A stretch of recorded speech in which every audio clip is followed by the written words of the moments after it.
Certainly, it's a little emotional time for me. It'll be the last race that I'm here as track president, and it's been the honor of a lifetime to be the president of Darlington Raceway. It's such an iconic facility.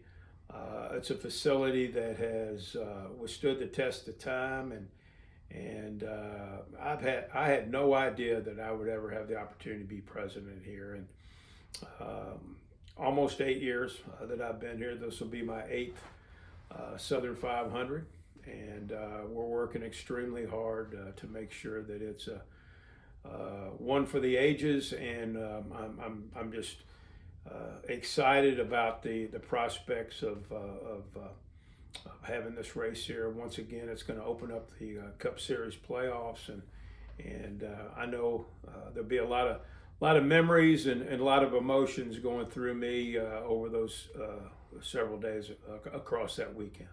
I remember my first one here in 2016. I'd only been on the job really about 6 weeks, and I was kind of a fish swimming upstream, but I had a lot of help from previous president Chip Weil, and then Clay Campbell, who's my boss out of Martinsville.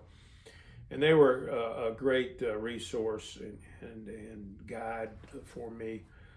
We had a good team here in place that had been through a lot of races, and so, the thing that I wanted to focus on then is the thing that I continue to focus on is I wanted to enjoy the moment, enjoy the time, enjoy the experience, and have fun. I mean, we're in the sports and entertainment business, and so if you can't have fun in something like this, working at Darlington or in NASCAR, then you probably need to find something else to do. And so I do remember the first time, though, the first race, all the things that you had to take into consideration that you never really thought before in my previous role as communications director for NASCAR is, just everything from concessions to restrooms to campgrounds to security to you name it. It was a long list of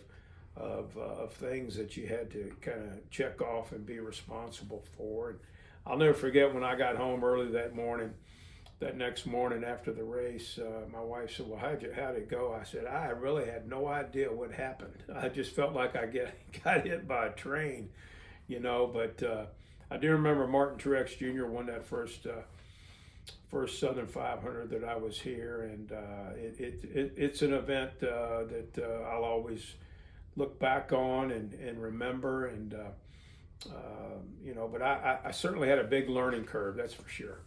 I got a phone call one day in April from Steve Phelps, our NASCAR president, and said, "Hey, we're thinking about trying to come back racing.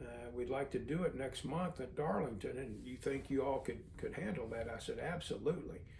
And he said, "Well, I'd like to be able to talk to your governor." And Governor McMaster and leadership in Columbia has been just outstanding during my time here. And so I got a hold of the governor's office, I think on a Sunday, and on Monday, NASCAR leadership was meeting with the governor, and it didn't take a long time to get all that sorted out and get it figured out. And so, on May 20th, 2020, we put on a race here. Sure, there were no fans here, but it was something I'll never forget. I remember when Kevin Harvick won that race, he got out of his race car after he did his burnout, and it was eerily quiet. There was no cheers, no boos, and it was just something that I never thought I would experience. And we put on 3 races, I think, in 4 or 5 days, and came back again and raced again that fall. And then pretty much not too long after that, we were awarded a second race date. And I really believe that our ability to put on an event like that in 2020 during the pandemic was a big factor in us in being able to get our second race date back.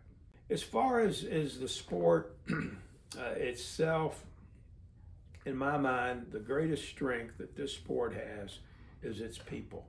And I'm going to miss those people and seeing them on a regular basis. Now, I'll still see some of them because a lot of them have become my friends. But You know, in the almost 19 years I've worked at NASCAR, 11 with the sport, and now almost 8 years here at Darlington, you know, I've been out at the track a lot.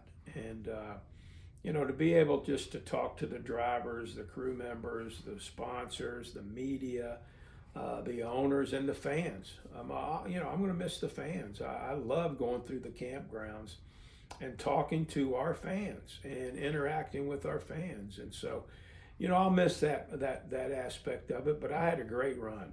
I had 25 years in college athletics and about 19 years in NASCAR. And if my math serves me correct, that's 44 years. I've had the good fortune of working in sports. And so, but to me, the best thing about sports, and certainly the best thing about NASCAR, are its people.